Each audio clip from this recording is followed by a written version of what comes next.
How does PwC take your company to the leading edge? They bring the sharpest minds in tech to your team, so you can bring the ideas that will transform your business. They're passionate about your industry, so you can walk into any room with every advantage. And they're with you every step of the way, so you can know you're headed in the right direction. PwC builds for what's next, so you can get there now. Get started at pwc.com/us/leading edge. And now, your daily dose of debate, breaking news, and uncensored views. This is the Michael Medved Show. And another great day in this greatest nation on God's green earth. It is a great day. The college football championships are finished.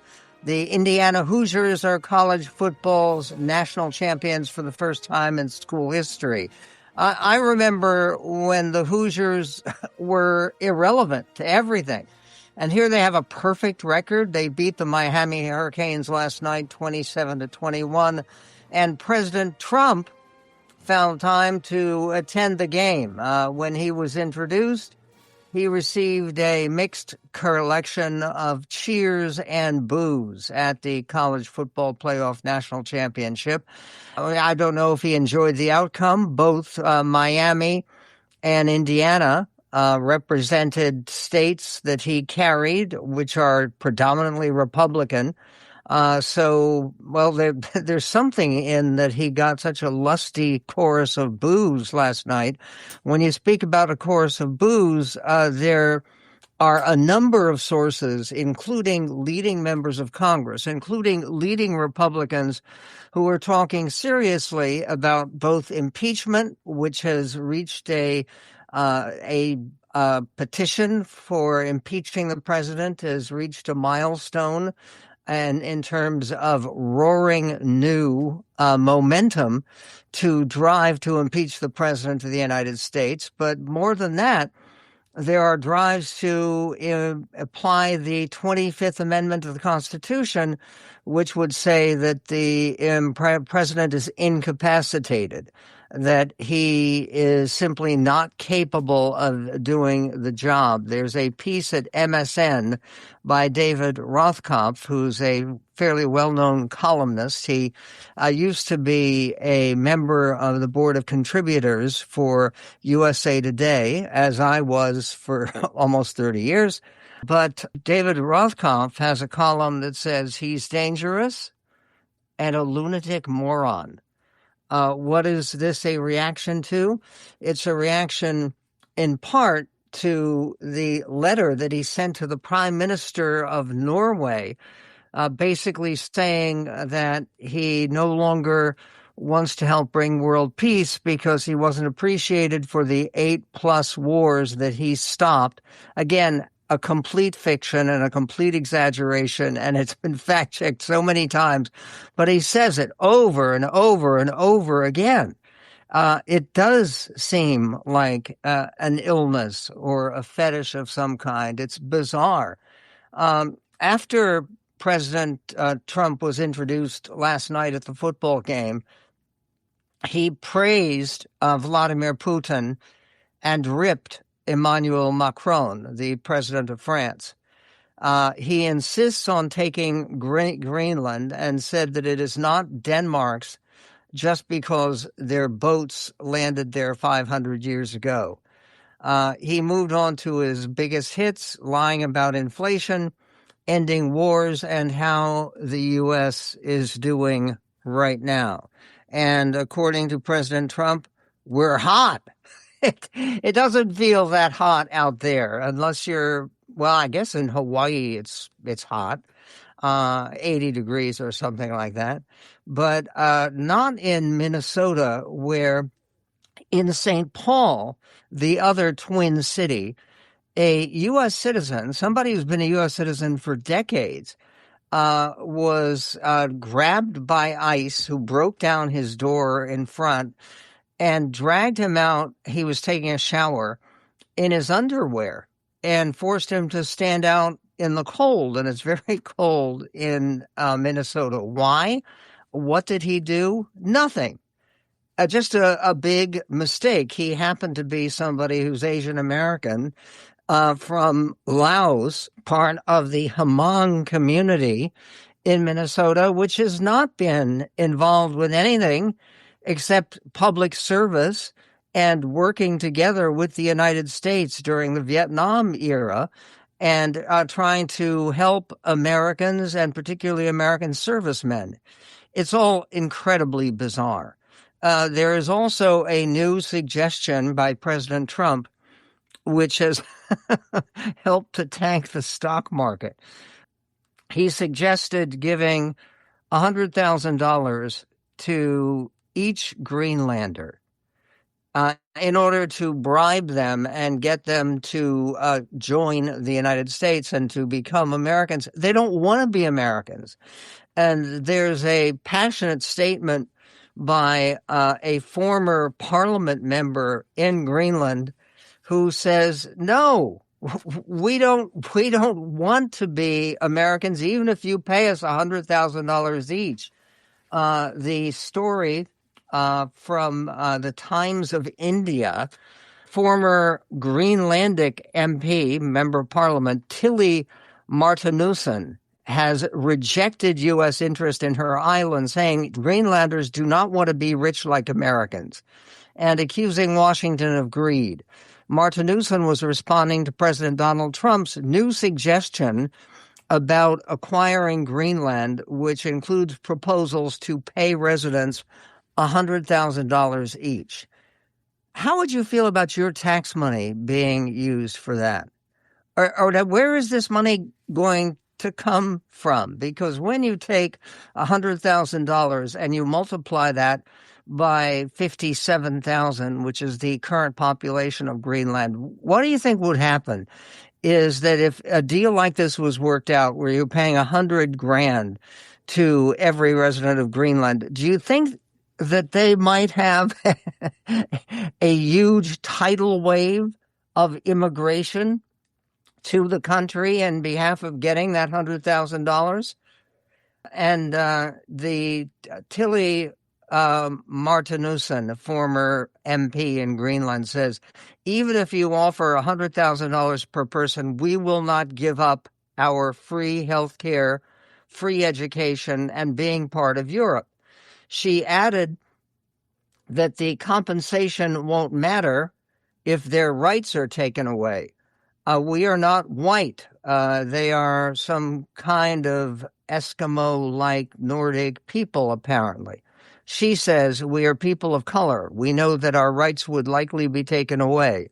Martinussen said the opposition to the U.S. was not just about resources. Even if there are minerals and oil under our land and they are worth far more, we will still not sell ourselves. And she said this, look how greedy Americans are, even trying to invade their friends, she said. Public unease over Trump's proposals has spread beyond Greenland. On January 17th, thousands protested in Copenhagen against the U.S. threats to seize the island by force. There's also video, which is quite astonishing, because the capital of Greenland is a very small collection of houses. It's not really much of a capital at all. And they have a demonstration there where there literally are thousands of people marching through the cold to demonstrate against Greenland being taken over by the United States. Also across the world last night, Danish troops, those who fought with U.S. troops in Afghanistan for 20 years, arrived in Greenland to defend the island from Greenland's previous ally, the USA. All of this having an impact at home. Back home, it's the golden age. Remember that? Trump was going to deliver a golden age. According to the New York Post, which is a very pro-Trump newspaper, more than 8,000 U.S. chain stores closed shop in 2025. heralding a retail apocalypse, not a golden age. And oh yeah, the Dow tumbled 700 points on Donald Trump's Greenland schemes. More coming up. Well, the holidays have come and gone once again, but if you've forgotten to get that special someone in your life a gift, well, Mint Mobile is extending their holiday offer of half off unlimited wireless. So here's the idea. You get it now, you call it an early present for next year. What do you have to lose? Give it a try at mintmobile.com/switch. Limited time 50% off regular price for new customers. Upfront payment required. $45 for 3 months, $90 for 6 months, or $180 for 12-month plan. Taxes and fees extra. Speeds may slow after 50 gigabytes per month when network is busy. See terms. And on the Michael Medved Show, we're going to be joined by Nicholas Kristoff, the New York Times award-winning op-ed columnist, who has a fascinating piece answering or trying to answer a fascinating and persistent question. The question is, why is America, which is such a great country, such a successful and powerful and wealthy country, why do we lag on all analysis of national happiness? We're not in the top 10. We're not even in the top 20. There are countries like Poland that are. Why? What's wrong with the United States? We will get to that coming up on the Medved Show. And by the way, remember to subscribe to our YouTube channel. It's free, Michael Medved Official. And we will be including that conversation coming up with Nicholas Kristoff.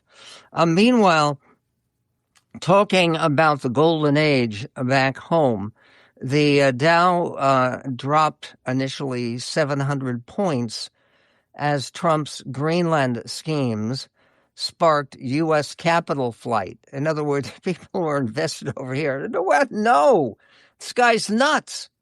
He wants to give $100,000, find that somewhere. That means imposing higher taxes or higher tariffs. The Greenland scheme sparks U.S. capital flight.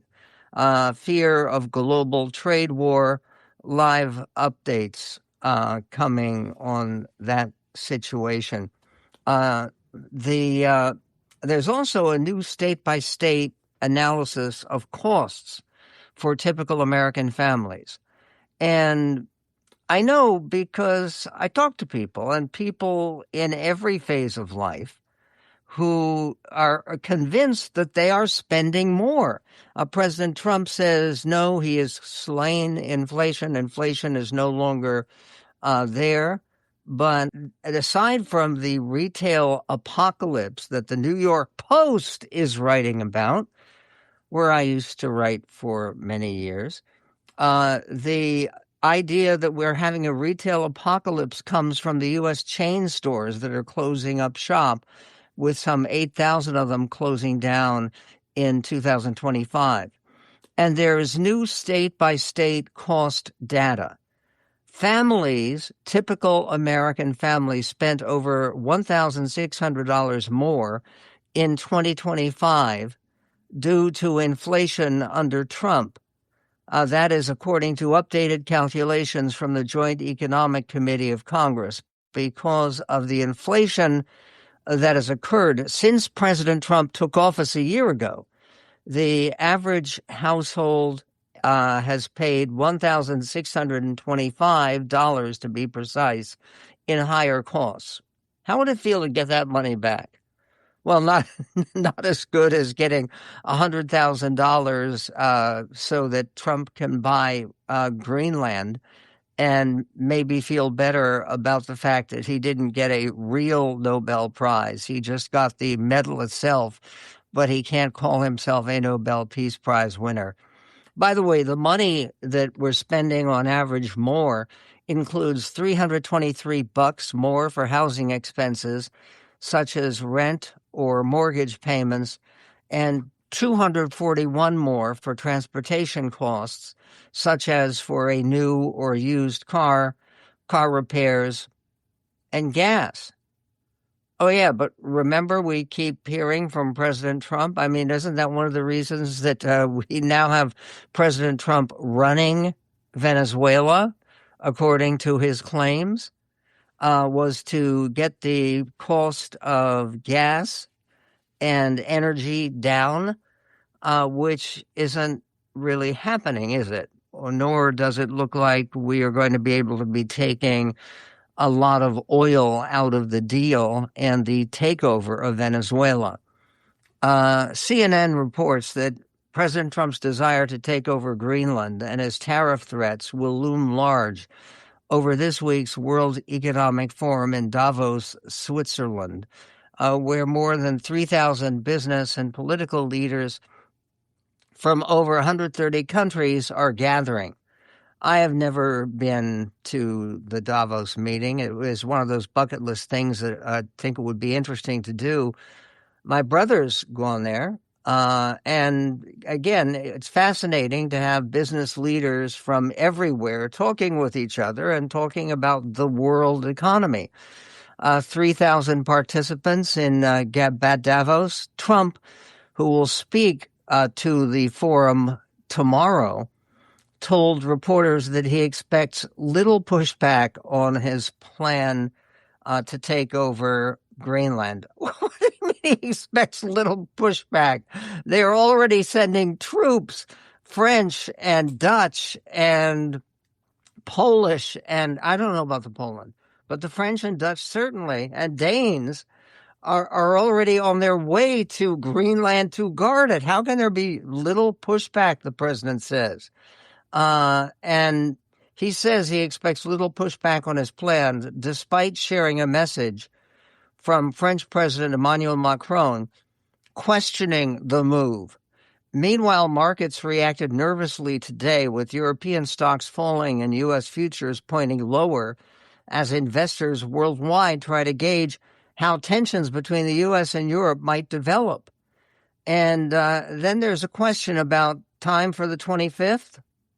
The Huffington Post is reporting that Senator Markey of Massachusetts, a liberal Democrat, and at least 3 other U.S. lawmakers, Representative Eric Swalwell from Northern California, Representative Sidney Kamlager-Dove of California, and Representative Yasamin Ansari, a Democrat of Arizona, also called for the 25th Amendment to be invoked, with Ansari explicitly describing Trump as extremely mentally ill. And from the Hill, Ruben Gallego, who is the senator from Arizona, said the U.S. is becoming the enemy of the free world because a pathetic man got his feelings hurt. No, he didn't win the Nobel Peace Prize. Some Republicans who are more willing to criticize Trump also chimed in. Representative Don Bacon, a former general in the Air Force, by the way, a Republican from Nebraska, called the letter that Trump sent to the Prime Minister of Norway, quote, very embarrassing conduct. Former Representative Adam Kinzinger from Illinois, a sharp critic of President Trump for a long time, said on the social platform X that the time has come to move Gramps into a home and let the adults govern again. Gramps, of course, is a reference to President Trump's 79-year-old age. And there is more, including why Americans like to boast we're number one, but we're not anywhere close to number one in ratings of happiness and satisfaction. We'll be getting to that with Nicholas Kristoff of the New York Times coming up on the Medved Show. Starting a business can seem like a daunting task, unless you have a partner like Shopify. They have the tools you need to start and grow your business. From designing a website to marketing to selling and beyond, Shopify can help with everything you need. There's a reason millions of companies like Mattel, Heinz, and Allbirds continue to trust and use them. With Shopify on your side, turn your big business idea into... Sign up for your $1 per month trial at shopify.com/special offer. And on the Michael Medved Show, there's a story that is getting headlines around the world now. And it adds to the problem that America has with being perceived as a country that is run by a nut, and an eccentric nut, and a totally irresponsible nut. By the way, the cardinals of the Catholic Church, including Cardinal Kupich of Chicago, Cardinal McElroy of Washington, and Tobin of Newark, New Jersey. These three cardinals of the Catholic Church issued a joint statement saying America's moral role in confronting evil is in question, urging a return to ethically guided foreign policy and the common good, not just narrow interests. Does this relate to the fact that some of our closest and most important allies, and frankly, some of the best countries in the world? I said it before, but if you look at the countries that we're supposed to be punishing because they are not in favor of stealing Greenland from Denmark, if you talk about some of those countries, Denmark is rated second to Finland, the second happiest country in the world when they ask about national satisfaction. People are proud to be Danes. And by the way, standing up by the hundreds of thousands in demonstrations against the Trump plan to seize their territory. Meanwhile, this story from CBS News, a U.S. citizen detained by ICE at gunpoint is forced to stand in his underwear in frigid conditions. He later asks, "What did I do wrong?" And the answer is nothing, by the way. Federal immigration agents forced open a door and detained a U.S. citizen in his Minnesota home at gunpoint without a warrant, and then let him out into the streets in his underwear in sub-freezing conditions, according to his family and confirmed by videos reviewed by the Associated Press. Chongli Scott Tao told the Associated Press that his daughter-in-law woke him up from a nap Sunday afternoon and said U.S. Immigration and Customs Enforcement agents were banging at the door of his residence in St. Paul. He told her not to open it. Masked agents then forced their way in and pointed guns at the entire family, yelling at them, Tao recalled. "I was shaking," he said. "They didn't show any warrant. They just broke down my door." Amid a massive surge of federal agents into the Twin Cities, immigration authorities are facing backlash from residents and local leaders for warrantless arrests, aggressive clashes with protesters, and the fatal shooting of mother of three, Renee Good. ICE is not doing what they said they were doing, said St. Paul Mayor Cowley Hare, who herself is a Hmong American. That's what she said in a statement about Tao's arrest. They're not only going after hardened criminals, they're going after anyone and everyone in their path. It is unacceptable and un-American, said the mayor of St. Paul, second largest city in the state. Tao, who has been a U.S. citizen for decades, said that as he was being detained, he asked his daughter-in-law, who lives with the family, to find his identification, but the agents told him they didn't want to see identification. Instead, as his 4-year-old grandson watched and cried, Tao was led out in handcuffs, wearing only sandals and underwear with just a blanket wrapped around his shoulders. Videos captured the scene, which included people blowing whistles and horns and neighbors screaming at the more than a dozen, 12, right, gun-toting agents to leave Tao's family alone. It is heartbreaking. It is infuriating to see U.S. citizens, and this gentleman was a U.S. citizen, ripped out of his house without a shirt on, without a coat, without pants, wearing his boxers and Crocs. I don't know how anyone could watch that happen to anyone, said a neighbor to CBS News Minnesota. Tao said agents drove him to the middle of nowhere, made him get out of the car in the frigid weather so they could photograph him. He said he feared they would beat him. He was asked for his ID, which agents earlier prevented him from retrieving. The U.S. Department of Homeland Security described the ICE operation at Tao's home as a targeted operation seeking 2 convicted sex offenders.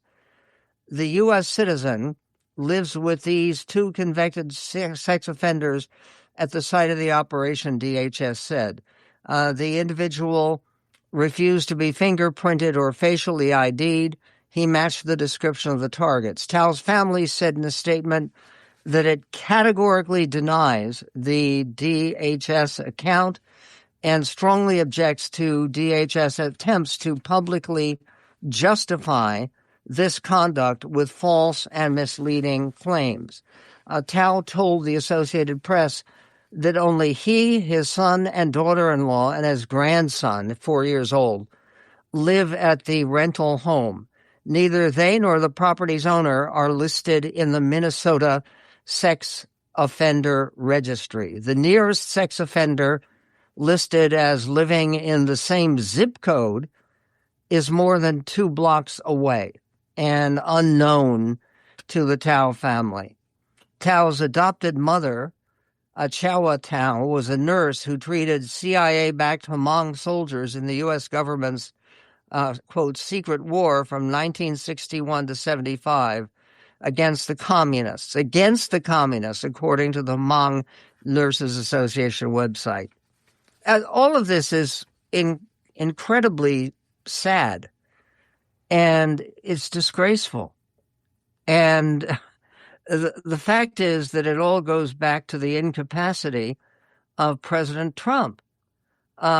Meanwhile, Dr. Jonathan Reiner, who was the physician to the late Vice President Dick Cheney, called for a congressional inquiry into Trump's fitness for office in light of the letter he sent to the Prime Minister of Norway. He said, Dr. Reiner, distinguished psychiatrist, distinguished physician, that this letter and the fact that the president directed that it be distributed to other European countries should trigger a bipartisan congressional inquiry into presidential fitness. And Ann Applebaum has noted in The Atlantic the childish grammar in the message. We will get to that. We will also get to a conversation with Nicholas Kristoff, New York Times columnist and 2-time Pulitzer Prize winner, who is writing about life, liberty, and the pursuit of unhappiness. He raises and answers a very important question. We're number one, Americans like to say. And we certainly are in military capacity to invade other countries and abduct odious foreign leaders. But in the well-being of ordinary citizens, a careful study released last week and based on a measure called the Social Progress Index suggests that in terms of quality of life, the United States ranks behind Poland, Lithuania, and Cyprus. Why? We'll get to that coming up right here on The Medved Show.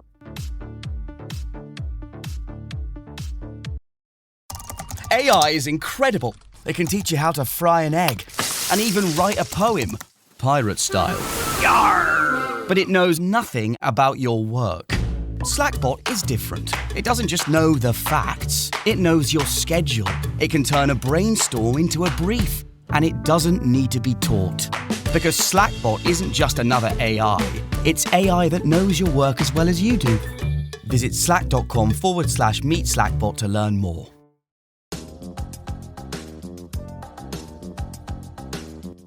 And on the Michael Medved Show, it is a great honor to welcome back to the show Nick Kristoff, who is an opinion writer for the New York Times. He is a twice Pulitzer Prize winning columnist, and he is also the author of the very inspiring bestseller, Chasing Hope, A Reporter's Life, which is about his own worldwide experience.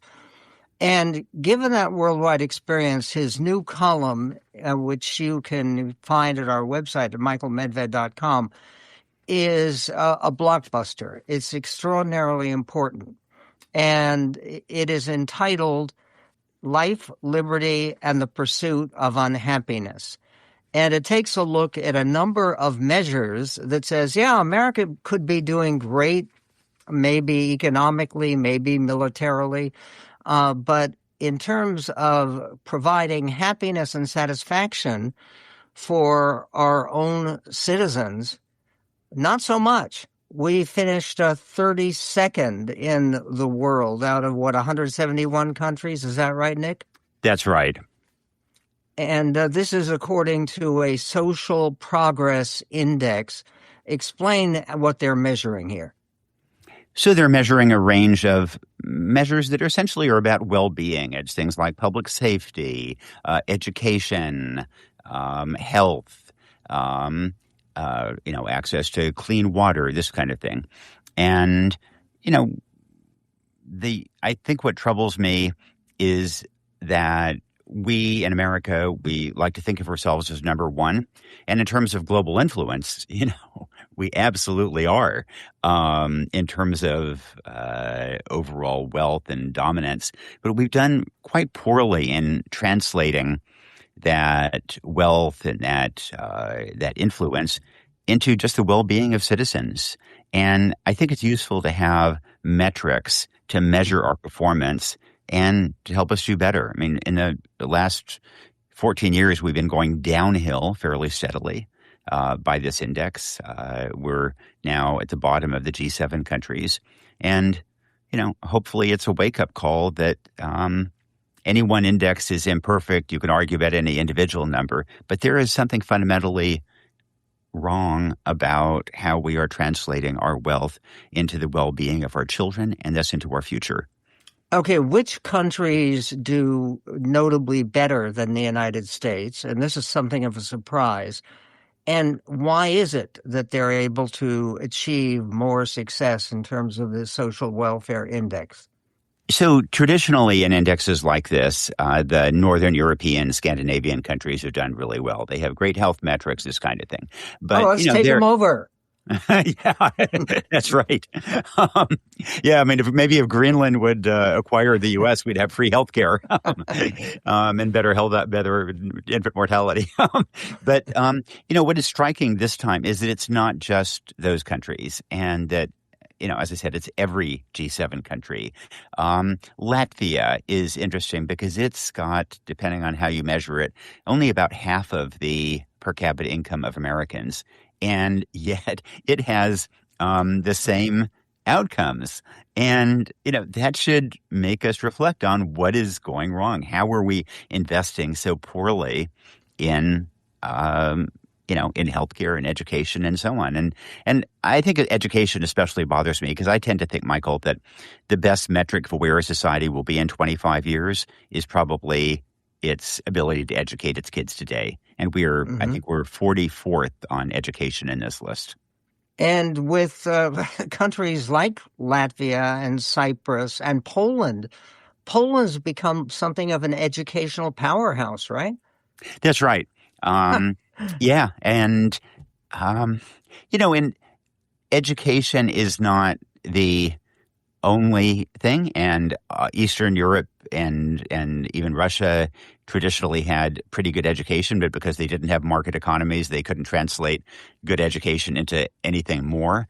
But once Poland did become a market economy and joined Europe, then it was able to translate that human capital into a better lifestyle for people. Okay, what do you think is the top priority in the kind of changes that we need in the United States to produce a more satisfied and optimistic and grateful citizenry? I think that one is healthcare. We do particularly poorly compared to other countries in terms of health. But I think a lot of that is actually not just about the health delivery systems, although it is in part, but also about dysfunction in society. And, as you know, I'm talking to you from my rural hometown in rural Oregon that has had real problems with addiction, with lost jobs, and with educational failure. And so I think, going upstream, it has to be about education, about making sure that every kid graduates from high school, then either goes on to college or learns a trade or joins the military or has some kind of a way to participate in the economy. And I think that's maybe our biggest failing, that education. We have some of the best universities in the world, but 1 in 7 kids still doesn't graduate from high school in America. And if you don't graduate from high school, you're cooked and your kids are cooked. Okay, there's also a rating for safety, which has to do with crime and instability and violence. We don't do well there. Yeah, if I remember right, we're 99th in safety, and in most countries around the world. Is ICE the answer? No, it sure isn't. I mean, in Minneapolis, so far this year, I believe the only homicide has been caused not by a undocumented immigrant, but by ICE itself and the killing of Renee Good. But I think that there are, again, some of these efforts to reduce dysfunction, I think, would help. Making sure that people, that we seriously address addiction and drugs and all that goes wrong with them. Make sure people can access drug treatment. The drug laws are taken seriously. I think that all matters a lot. And getting people, moving people forward in education. And then I think we have to deal with guns more effectively. Most countries around the world, Michael, there's a trade-off between suicide and homicide. Countries either have a high suicide rate or they have a high murder rate, but not both. The U.S. is the exception. We have very high suicide rates and very high murder rates, and that's because we have a lot of guns. And so people who attempt suicide with guns, they usually succeed. And people, including spouses, instead of throwing a pot at each other, they shoot each other. And you make it very clear in your column, and I salute you for this, that this is not a partisan matter, is that we have been losing ground under Democratic presidents like Clinton and Obama, and losing ground under Trump and the Bushes as well. So is part of this a political dysfunction that we have that is bipartisan?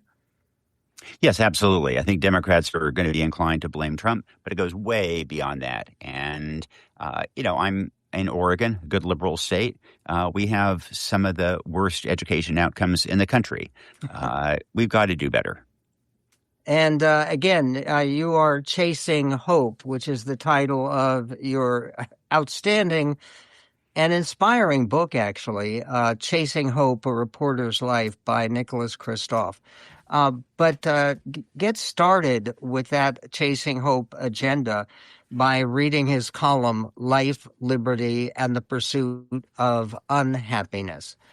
Because, again, happiness comes along with gratitude. And in this 250th year of the United States, we have so many reasons for gratitude.